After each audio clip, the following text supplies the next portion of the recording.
Hello and welcome back to Down the Track. In this episode, we'll be previewing the fifth test match between India and England. We have some unfinished business. This series is continuing after a year. I have with me, as usual, my co host, Abra Aziz. How are you doing, bro?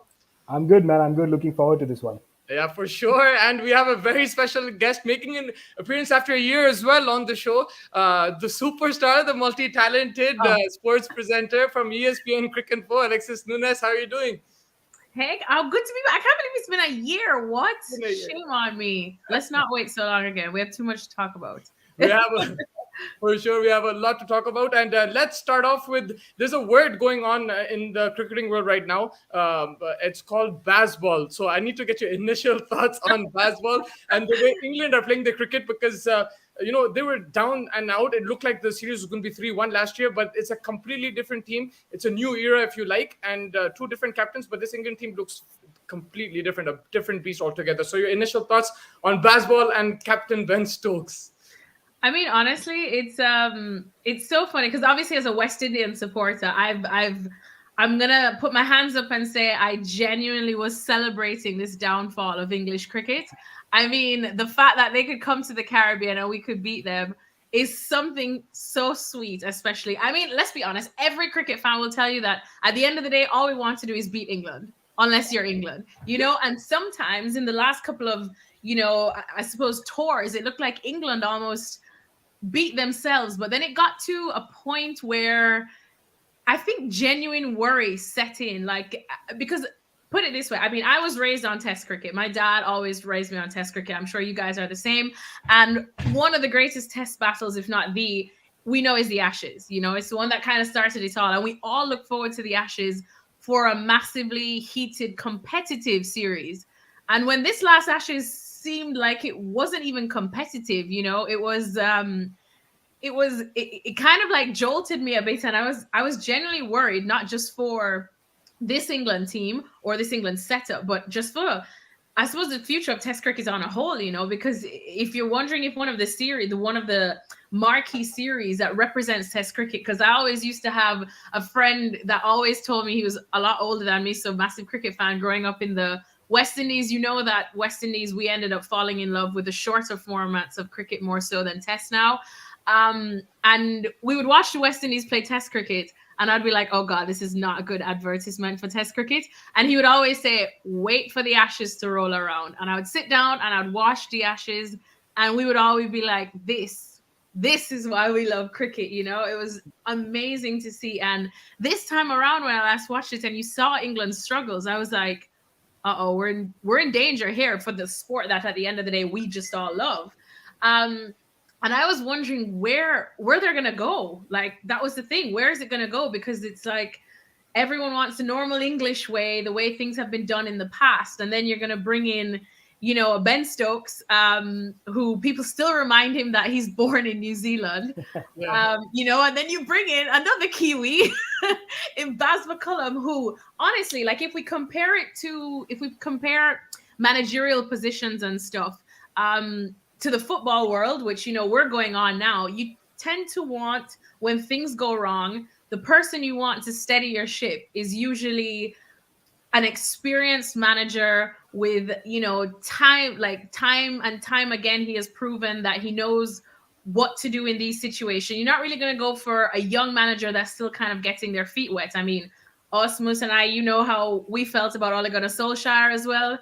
I know there's an Arsenal fan right now here. We're not going to point any fingers, but we saw how Mikel Arteta, even though he's a club legend as well, got so much flack because you don't know if you can trust them to really steady a ship that looks like it's sinking. And this England test setup looked like it was sinking. And then you bring in, Baz McCullum, who's younger. He seems like so chill. You wonder if he, as well, not being an Englishman, would understand the true love and the history of this team and want to give it back to the public the English way. And I think I was like, oh, this is going to be entertaining. Somebody pass me the popcorn. And honestly, I'm all about Bazball. Like, give it to me all day, every day. This last series against New Zealand, and I think credit has to be given to England. We know New Zealand as well are going through certain ups and downs too. but they are still the world test champions, like they are still, and they have shown, especially with their bowlers and even some newcomers in the batting lineup, that they can play and come out fighting when they're backed into a corner. But I was confident that England was going to come through this series as winner, but I didn't. It's not so much the score and that they won by this margin or that margin. It's more how they won. You didn't expect them to play T20 cricket. Yeah. That's what it was.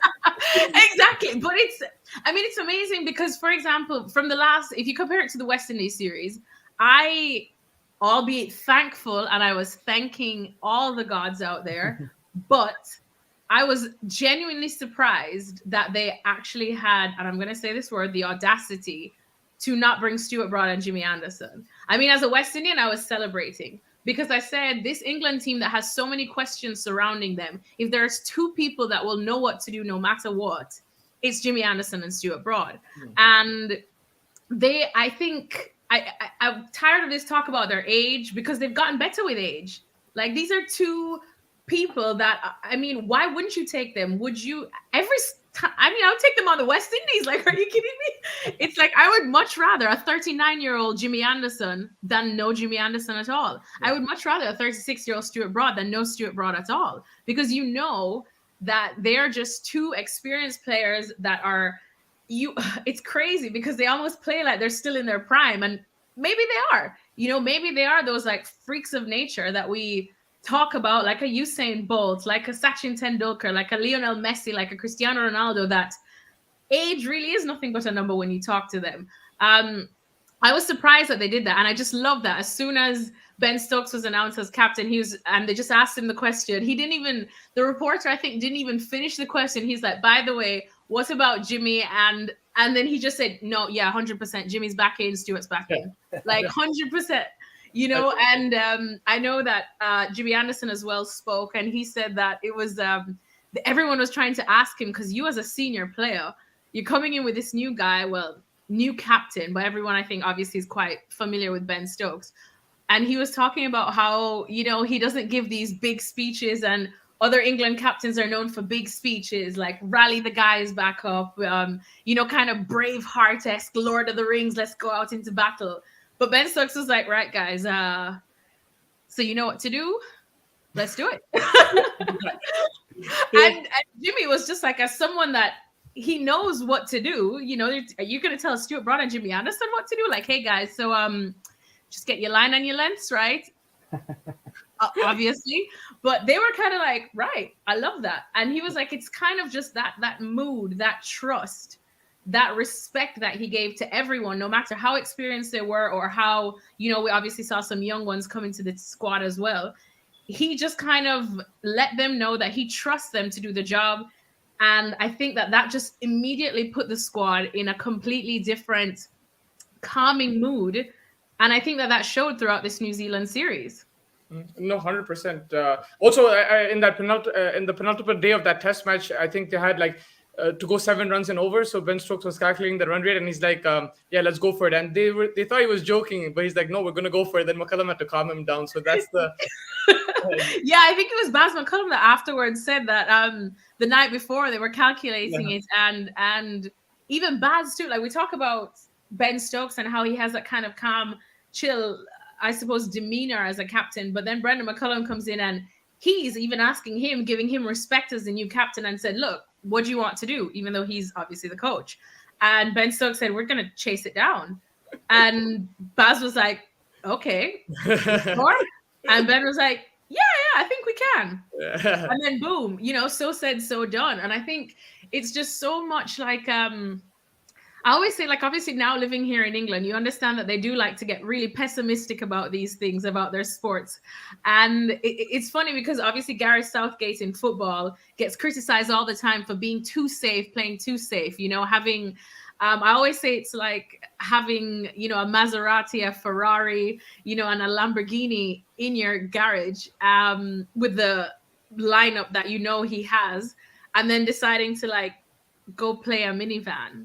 It's almost like, no, Gareth, unleash the beast. And I think with England, we know the quality that this England squad has, you know, and in terms of new exciting talent as well as experienced talent, you know, like Jimmy Anderson, Stuart Broad, Joe Root. I mean, we're talking about Ben Stokes as well, who's still quite young, but he's been through some serious series. We know that, and he's such a special player himself that he almost is like a veteran. He almost feels like a veteran, you know. And I think that that's just one of the things that you just kind of like, just right, go out there and just unleash the beast, do it.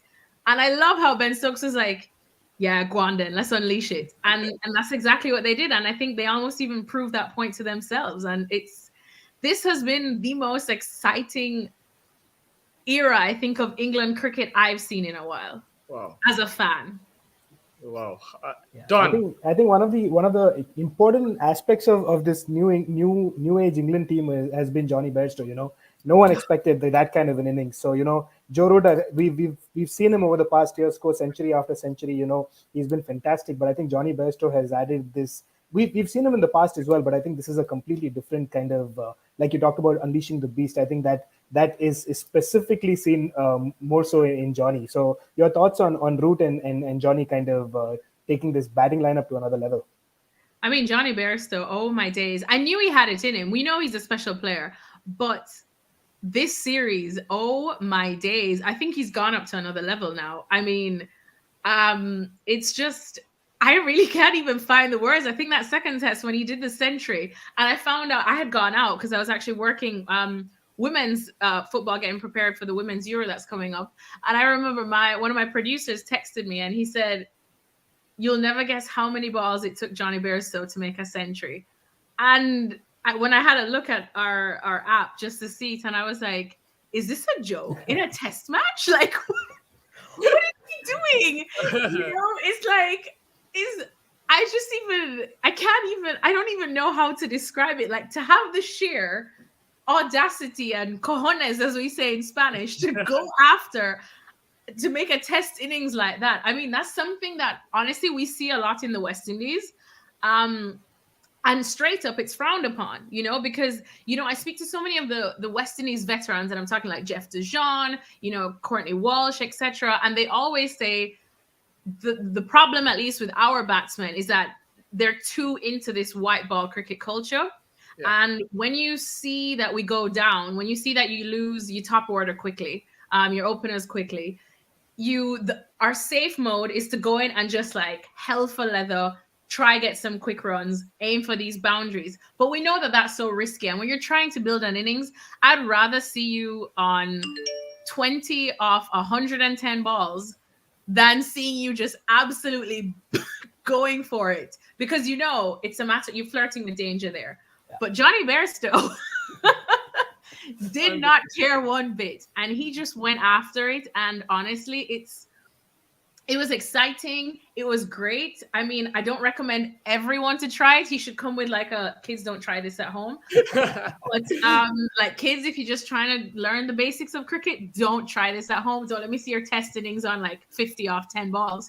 But I mean, it was needed. And I think when he gets into those moods, I remember I did an interview as well with Jimmy Anderson about 3 years ago now. And it was right when it was the Ashes here. I know that too because it was a good friend of mine, Jofra Archer's debut Ashes. And it was when Steve Smith was just being Steve Smith. Yeah. And everyone's like, how do you get Steve Smith out? You know, and this was, of course, before Jofra, you know, concussed him, I suppose. But that's one way to get Steve Smith out. You have to physically get him out. But I mean, I asked Jimmy Anderson and I was like, Jimmy, what do you do when you see a batsman in this kind of mood? Like, how do you bowl to them? You know, do you mix things up? Do you stick to what you know? And he was like, honestly, when it's someone like that, there's just nothing you can do. And I was like, this is Jimmy Anderson. That says that you could see a Steve Smith, and if Jimmy Anderson's like, Christ, well, there's nothing I can do, really. You just kind of have to stick to what you know and hope it works. And I think that Johnny Bairstow proved that. There was nothing you can do when he's just on one like that. But to be on one like that for one test and then come back and do it again, inning after inning, it was unreal. I keep saying that, you know, when Ben Stokes came into his own, And we always, there's so many unforgettable innings from Ben Stokes as well. I always said that he is that one X factor player that England have, that even if he's 50% fit, I would still throw him on because he can do something. All he needs is himself, and he can do something. It's like a Chris Gale, so to speak. And then obviously Jofra came in, and Jofra's as well. He's got that X factor thing to him. And now Johnny Bairstow is that new X factor guy, like in terms of with the bat, even though he took some great catches too. But honestly, Johnny Bairstow is just unbelievable now. He's definitely made Test cricket exciting again, for sure.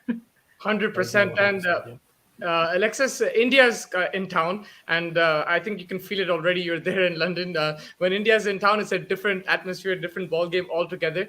Now, they do have some different type of bowlers. New Zealand, outstanding Bolt and Southey, but they did struggle with the older ball. India have spinners, and then they have Bumrah who can reverse it as well. So do you see England, they won't change their approach, but how do you see them tackling this kind of situation?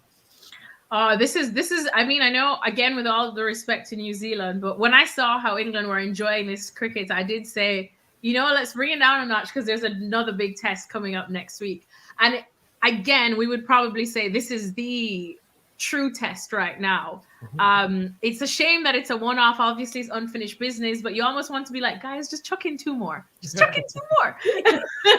Just because we want to see it. I mean, we want to see, like, Jimmy Anderson bowling to Virat Kohli again. I absolutely cannot wait for that one.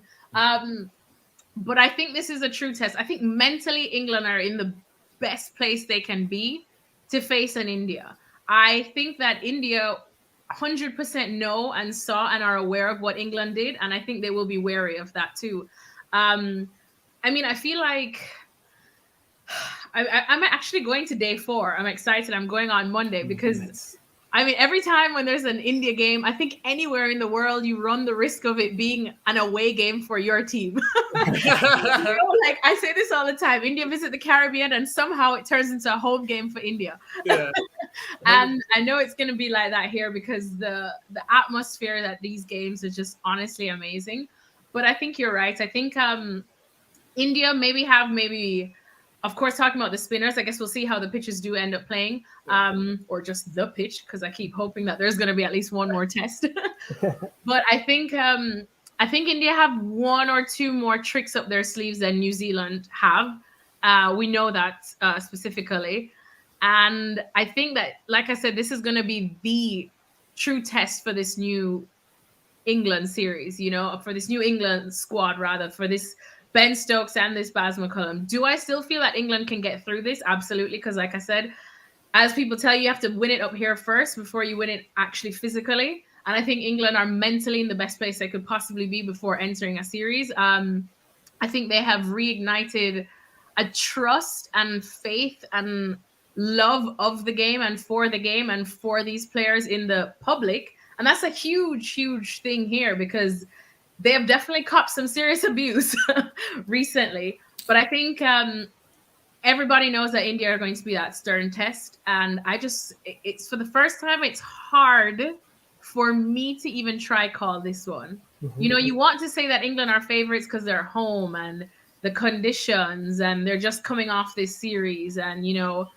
but I mean, this is India we're talking about. Let's be honest, and like I said, I do think that they do have a bit more weapons up their sleeve to leave England scratching their head. But again, it's just that I think mentality that Ben Stokes has brought in, that warrior mentality, because what stood out to me is that in this last New Zealand series, there were moments where England were down. There were moments where they were backed into a corner. New Zealand amassed about 500 runs. And I thought, this is it. This New Zealand's test. I was like, well done, New Zealand. And just to see how England never got phased. They just said, all right, 500, challenge accepted. And then you're looking at, okay, 300 runs to chase on the last day, challenge accepted.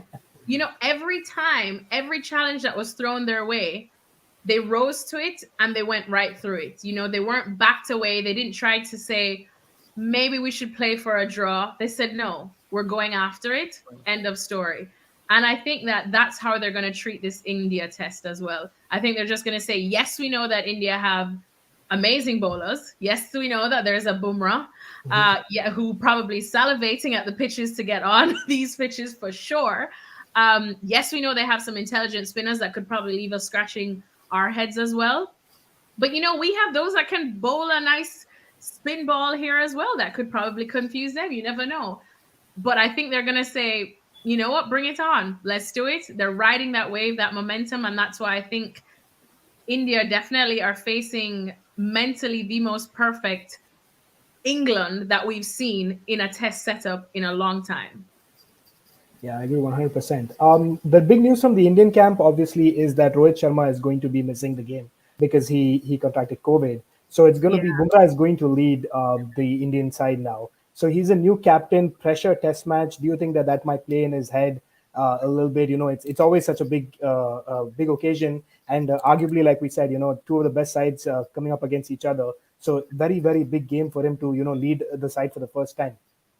Yeah, I think it's also almost a perfect game for him to do it. I think, as you say, you throw someone in the deep end quickly, and again, he's someone that knows his talent, that knows his worth. I think he can easily lead by example. And you know what? This India setup as well is so talented, and you have a certain man called Virat Kohli there too that you can tell me who your captain is written down. Yeah.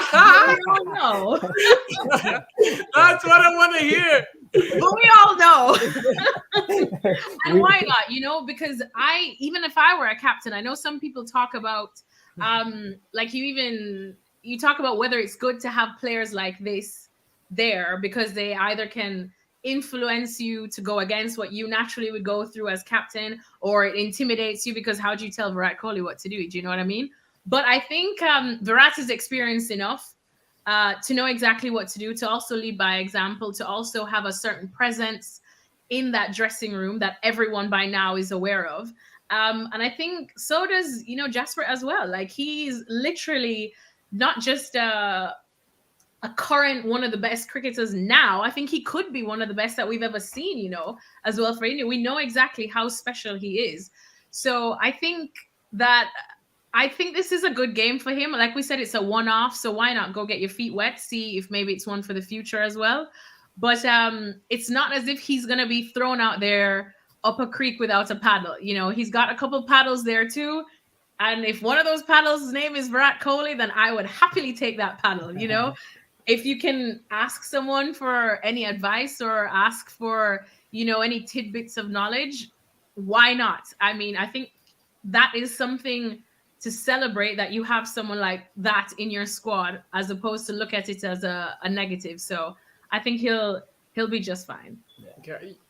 I just have another quick question. So my next question for you is one that we've spoken on down the track at length. We've spoken about it so often, about every time an India plays a series, is the lack of practice that India usually comes up with, right? England's coming off a 3-match test series where they've, pretty much whitewashed New Zealand, and India's played the IPL. None of the great players, like, the superstars in Virat, Bumrah, Shami, these guys have not really played anything at all for a while. They took a bit of a break because of the IPL. They played one practice match, which they've bowled a few overs here and there. So the conditions and stuff like that always matters. And you see India, when they play their first test match in a series, they tend to struggle, and then they get better as they get used to the conditions. So your thoughts on that aspect of it for India? Ooh, honestly, that's actually the only, if I had to have one doubt for India, this was going to be it, honestly. Because like I said, England had time to not only go through a number of different scenarios, a number of different hurdles, and they fought each one of them head on, and they got through each one of them. India now, as you said, you can look at this as a one-off. Obviously, it's a one-off to get a result, though, and India do go in this, with an advantage. And it's a new look England now, and they must be salivating, because this would be the perfect kind of scenario to really, I think, send a message to the rest of the world if they already haven't, in that New Zealand series.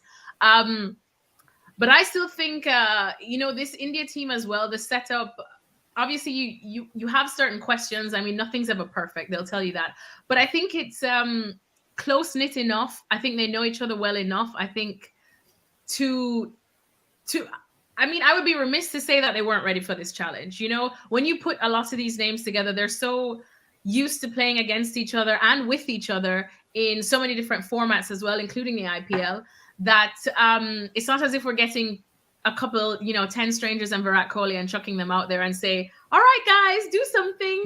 No, they know each other. They know what to do. They know the task at hand.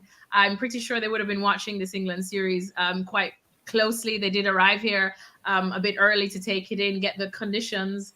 I mean, they're not conditions like in India, but I tell you what, they're a bit warmer, which is good. So I think I wouldn't read too much into it. And I think that if India do lose this match, I wouldn't blame that. And I wouldn't think that that's the main reason. I think if they lose this match, it would be more because of what England have done right, as opposed to what India have done wrong. No, that's very interesting. You mentioned Virat Kohli. You basically answered my question about the captaincy thing. I'm very biased though, because Virat is one of my favorite cricketers, not just now but of all time. Yeah, so you will find. I don't even know. I would have to be drunk if you ever see me utter a bad word about Virat Kohli. Yeah, and that's exactly it. Like, even when they're like, he brings life into a test match, even in the field, not just with the bat, right? Like, he pumps the crowd and everything. But my question is that so Rohit Sharma and KL Rahul are both out. They're the leading run scorers in this series. If you saw the last year's thing, they're the leading run scorers. All eyes will be on him. Again, me and Abrar have been discussing this for the last 2 years, and every time I ask him, is Kohli going to score 100 this match? He says yes. But if there was ever a time, this is the time, because all eyes will be on him. He's the main guy right now in this batting lineup, along with Pujara. But it's Kohli for sure.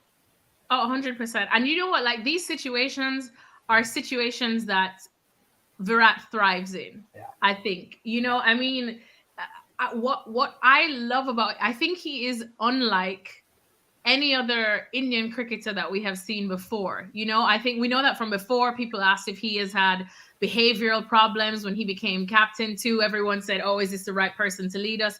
Because we know, obviously, to be the star that he is, and we talk about this for any elite athlete, you have to be a little bit selfish, and obviously whether he's, been quite vocal, said one or two naughty words, everyone goes, oh, is this what you want your India captain to be like? Yes, 100%, 100%, because now we talk about Ben Stokes and having that X factor. Virat Kohli has always been that X factor, and if it were anybody else in this situation, would I worry for them? Probably. But Virat, this is what he thrives in.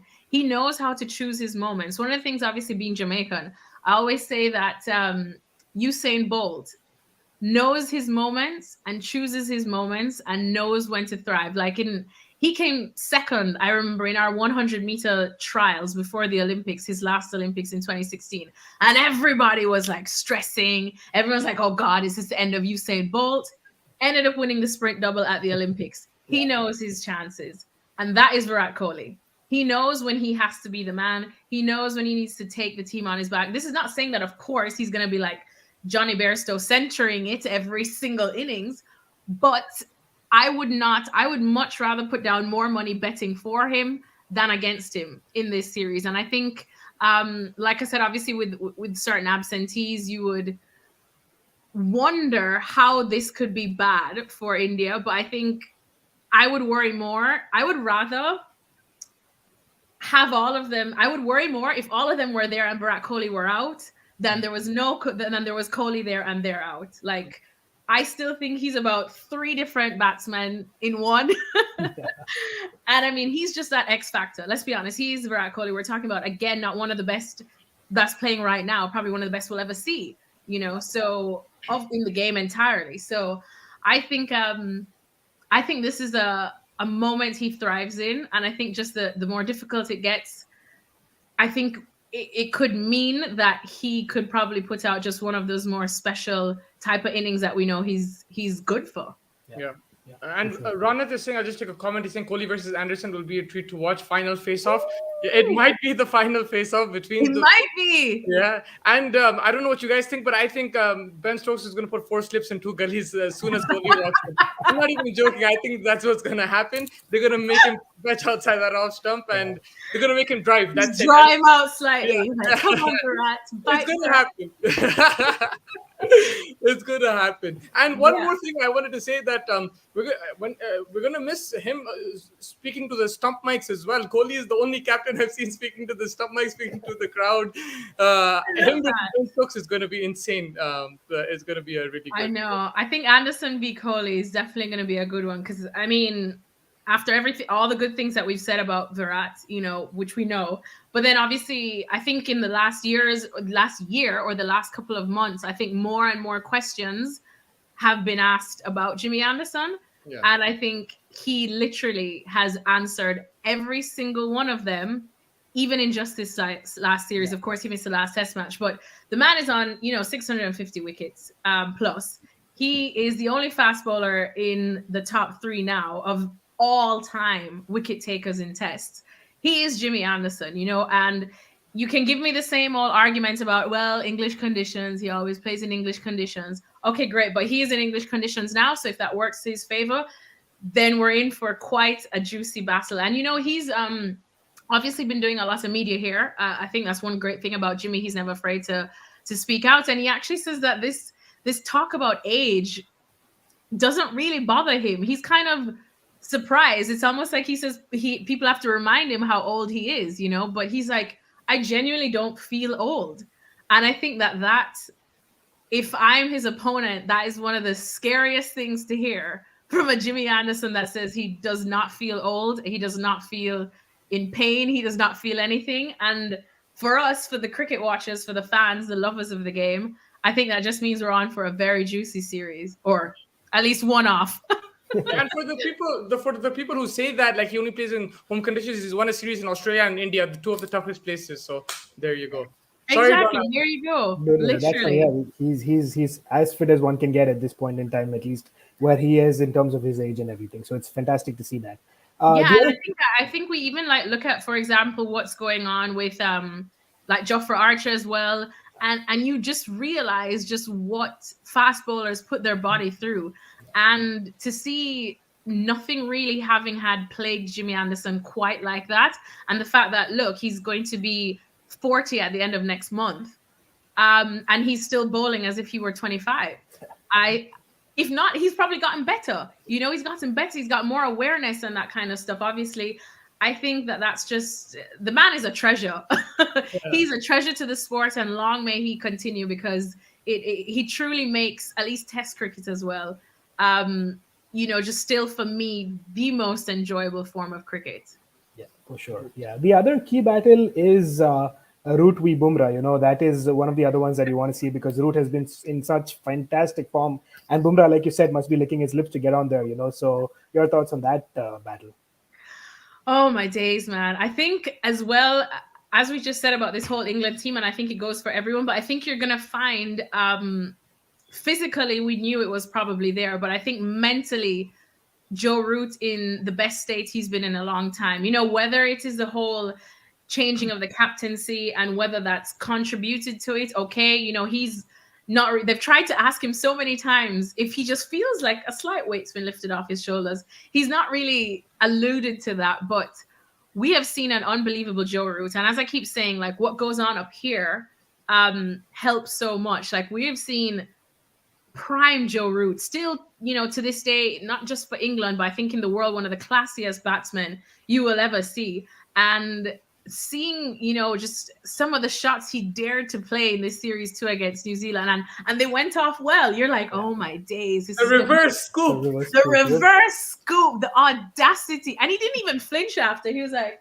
oh. And everyone was like, did he just do that? I don't know how many times he'll be able to reverse scoop Bumrah, but if he dares to try, that would be something special. But you know what? In the form that he's been in, and the momentum, and I suppose the mental state that I think he's in, just absolutely filled with confidence, filled with a captain and a head coach that trust him entirely, that know exactly what he can do. Coming in a position where he seems really, really comfortable. It doesn't matter if he's trying to, quote unquote, start to rescue an innings, because I still think England do have questions surrounding their perfect opening pair. You know we kind of want to see stuff from a bit more from Zach Crawley or whatnot. But I think if you know that you can lose your opening pair and you see someone like Joe Root coming in as well, and then a Johnny Bairstow, and then a Ben Stokes, and even a Stuart Broad all the way down, who's quite handy on his day. I think or even Jamie Overton. Look at the innings that he had. Oh my Wow. days. I didn't know it was his twin brother. I have to be honest. I didn't know it was Greg Overton's. I still can't tell them apart. Honestly, I still don't think I could tell them apart. Yeah. It was so funny because I remember they had both of them when they were showing when he was receiving his cap, and I was like, oh my gosh. I was like, I can't tell them apart. Like, they could do a little switcheroo. Imagine if they did that. But yeah, like you see, even a JV Overton, I think it's a good, exciting time, obviously, for England cricket. And I think to have such an experienced, classy batsman as Joe Root, which we knew he always had this in him. We always knew. I think we always knew as well it was more of a mental issue going on with Joe Root than it was a physical or his style. And I think now mentally he looks like he's in the right place. And I think that is an absolute testament to obviously the new setup that's come in. And I think that makes him, perfect to come up with Bumrah in this one, because that is a battle that, again, we want to see with two who are feeling at least close to their best as possible. Yeah, 100%. And I think that Joe Root reverse sweep was an audition for the T20 World Cup. Ready. I know. Hopefully he's not said anything, because, just the other day, Owen Morgan said, I think I still have something to give for the T20 World Cup. And now it's like, it's like a series for the Netherlands for him to be like, okay, maybe not. It's crazy. But yeah, just before we wrap it up with predictions, we have the England team. It's set. Anderson is back for Overton. He misses out after such a class debut. But what are you gonna do? What are you gonna do? You're gonna take that Jimmy Anderson all day, every day.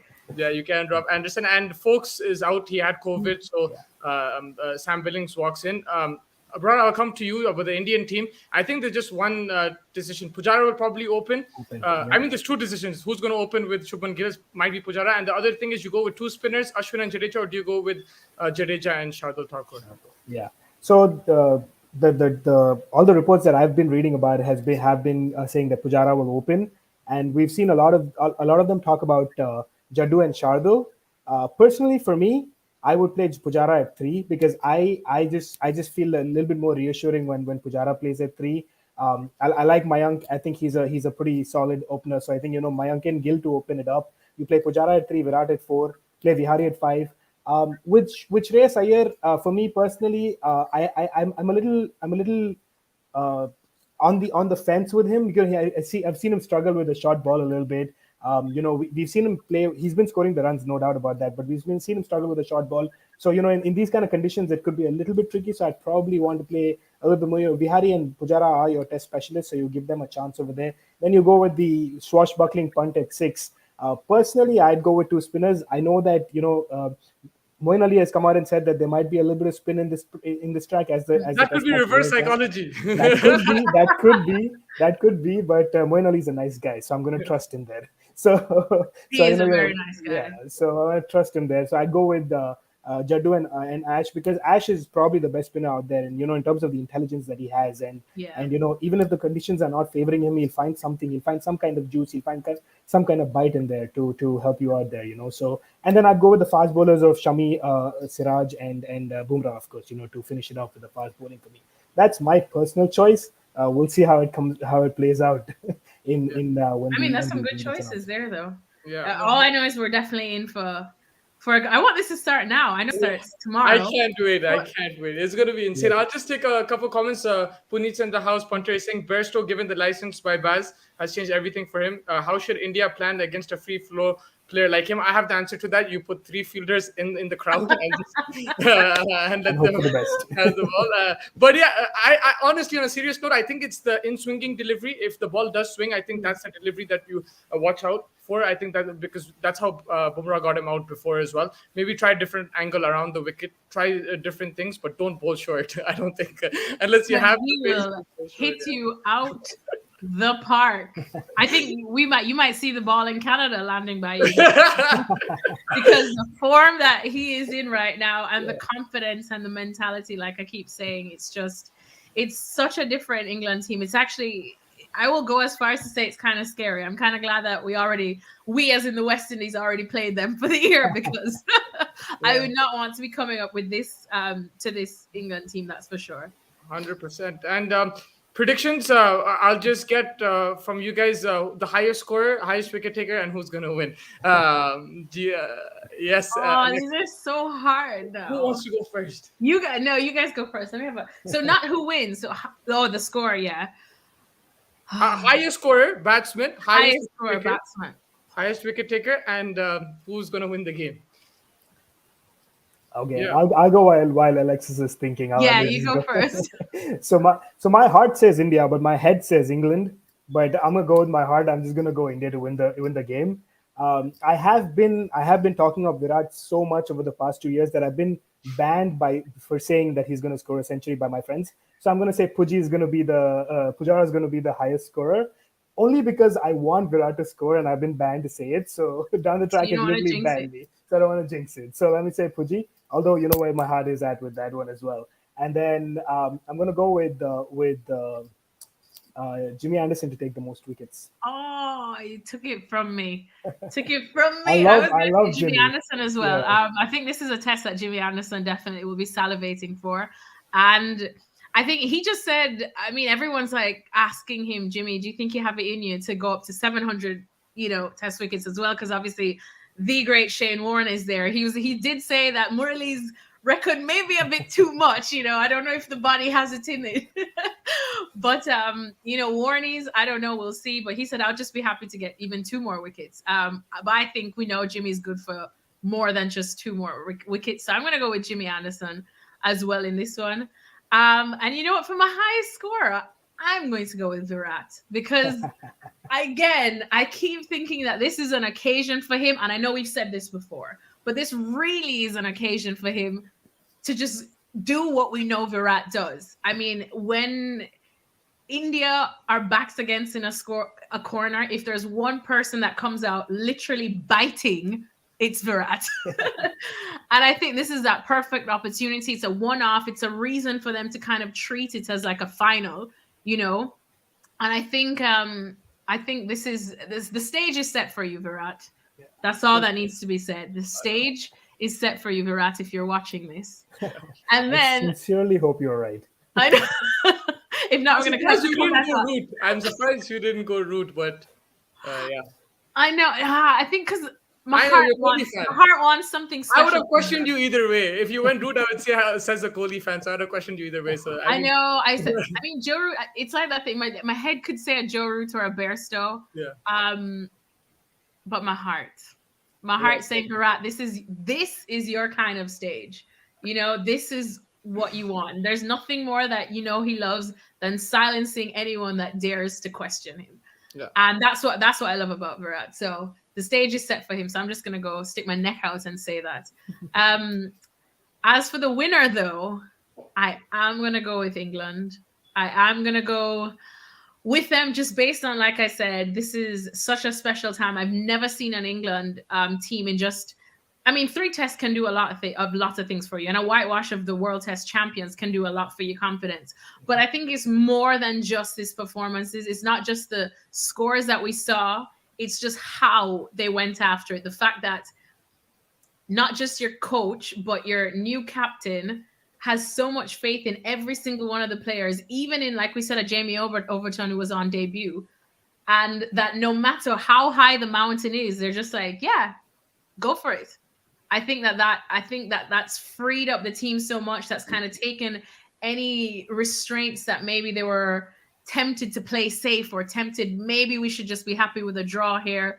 No, I think go balls to the wall. If you want to play like it's IPL, play like it's IPL. It's fine because maybe someone else coming after you 100%. will be more of an anchor. Will be able to go by a different test innings. They have such a nice mix going on as well that I think it's a special time, and I think this would be a huge message, and I think it's a message that this England setup definitely wants. So I'm gonna go with England. England. I'm just gonna go a bit different. I'm going Sam Billings as the highest scorer. Shut up! I love me some Sam Billings though. There's a reason behind it. India, the struggle to finish off the tail, and I think he'll be with like someone like a Stuart Broad and a Potts or something, and just knocking it around. I don't know. Sam Billings is used to coming up against a lot of these Indian bowlers, so yeah, it's just a wild prediction. I like doing that. I don't think I'm going to be right. And bowling wise, I'll go Jack Leach. I think he's a man in. You got player of the series. There you go. Yeah, it's going to 10 wickets in the last test as well. So he's high confidence. We talk about. But I will be very not. I don't want to say disappointed, but I would be very slightly surprised, slightly disappointed if India really let Jack Leach trouble him to this extent. They let Moeen Ali trouble them in 2018 and that's 14. true. Yeah, I mean, historically speaking, I think India are better players of spin, but they've struggled in the recent past. They've struggled. Even Joe Root will pick up some wickets, I feel. But yeah, I think. Sure. I mean, stop it. I've seen West Indies throw on Chris Gale to throw his. I don't even know what you want to call his bowling action, but next thing I know, we get a wicket. So why not? But I think just with Ben Stokes' captaincy, we talk about the batting, but even the bowling, when the field placement, when Jack Leach is bowling, like you have the mid-on, mid-off up, they're making the batsmen take risks, and we saw wickets being taken like that. So I just feel it might be something like that, but I'm going winner India because I'm completely biased, and I think Virat Kohli will take the last wicket in the game. He'll bowl one over and he'll pick up a wicket. that's my. You can always asking Bumrah, scoring 100. Can I bowl this last over? And Bumrah saying, "Yeah, go on." But I mean, type action as well. So I would not want to be the one to tell Virat Kohli no in that instance. I would just kind of be like, "Yeah, fair play, go on." Yeah, but you can always expect Mustafa to come up with the wild predictions. I love that prediction though. We've had a rogue one. Yeah, I mean, there's a lot of talk about Bairstow's too. I mean, they can still smash it, but yeah, let's see something different, hopefully. Yeah, sure. But I think that pretty much wraps it up. Anything you guys want to add or anything like that? But I think it pretty much wraps it up in terms of the test match. Yeah, I'm just looking forward to a great test match. I think I should come on next week again, and we can check back. If any of our predictions came true. Last I said, I'm going to go on Monday. I get to go on Monday, which is day 4. You can give us some insight from there when you're back. Like you can... exactly. We'll see what we get to do. Let us know the conditions. Tell Kohli we said hi. I'm going to be like, Virat. I'll be like, Virat, I said this stage was made for you. Please make some runs. Definitely. But enjoy the test match. It's going to be a brilliant test match. We're going to set our alarms for 5:30 tomorrow morning, and me and Don will be back with the analysis tomorrow. It's going to be a lot of fun, hopefully. A great test match. We've had a lot of T20 cricket in the past, but test match cricket is test match cricket, particularly in England. So I just hope the rain stays away. Rain stay away. I haven't even checked the forecast. Even though you not to believe the forecast. A few drizzles here and there on Friday and Saturday, but it should be okay.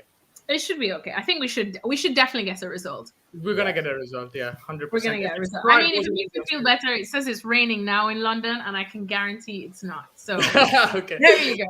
Thank you. The weather guys are the only guys who can be completely wrong and still have a job. Exactly. They're like, oh well, that's what it said. We should be good. Yep. Here you have it from us, Alexis, our expert from London, from Cricinfo. Thank you so much for all your analysis. Brar, thank you for hosting this with me. It was a lot of fun, and enjoy the test match. And we'll keep in touch. We'll banter each other if we're getting our predictions wrong. I know I'll get a lot of banter from you guys, but we'll catch you soon. Hope everyone enjoys the test match, and catch you guys right after. Alexis, hopefully see you next week. Definitely. Take care. Thank you.